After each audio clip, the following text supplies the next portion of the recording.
Hey y'all, and welcome back to the big mess that is my universe. Just a reminder that everything in Earth OCU is in the same universe, so yes, this is happening in the same world where the Dragon Ball plotline exists, just a lot later in the timeline. This is Chaos, welcome to the show. Before we get into this one, we're gonna have to go over a couple of things, so stay tuned. I'm gonna be making a couple of changes to the established canon. So, the first thing we need to talk about is Ben and Gwen Tennyson. Their families are, let's be honest, outside of Max, nobody cares. I mean, Ben's mom and dad only appear in a few episodes outside of Alien Force, and he cares about his grandpa so much more to the point that he'll literally just abandon his parents on a whim if he thinks his grandpa is in trouble, which nobody even questions. Like, seriously, where were Ben's family the entirety of Alien Force? Their son just disappeared for months on end without questioning anything. And when it comes to Gwen's family, they are really nowhere to be found. I think Ken Tennyson, her brother, appears in like one episode in all of the shows combined.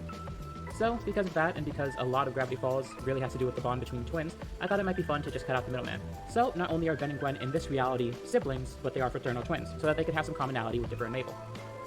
Number 2, I'm aging Ben and Gwen up to 12 to meet with Dipper and Mabel's age. This really doesn't change much except for one of the many coincidences that give Ben his hero name, but considering that he still only has 10 aliens and that his last name is Tennyson, I think it'll be fine.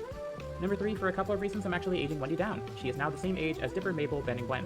I honestly thought it would be pretty fun to do a version of that crush where there's actually a chance of them getting together, so I figured why not. Next, I need a reason for these fools to actually hang out in the same place together, especially since Ben travels around the country incredibly frequently. There's no way he'd just bum around Gravity Falls, hang out with some people that he barely knows.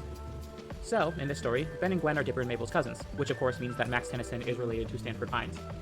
There is some really fun storytelling I can do with that, so fingers crossed people will like it. If they don't, I'm still gonna do it, but, you know, fingers crossed. There will be some other changes to their family canon too, but you guys aren't here to see the same shows you've already seen parroted back to you.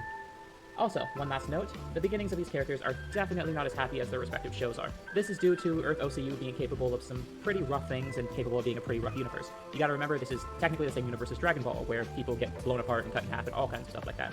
So things can get pretty serious.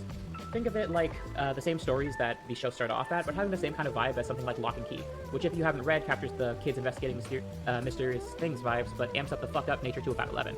It's a freaking awesome read, but definitely not kid-friendly if you catch my drift. Which works out because neither am I. With all that long mess said, sit back, grab a snack, and let's jump into another story in the strongest Earth of the multiverse.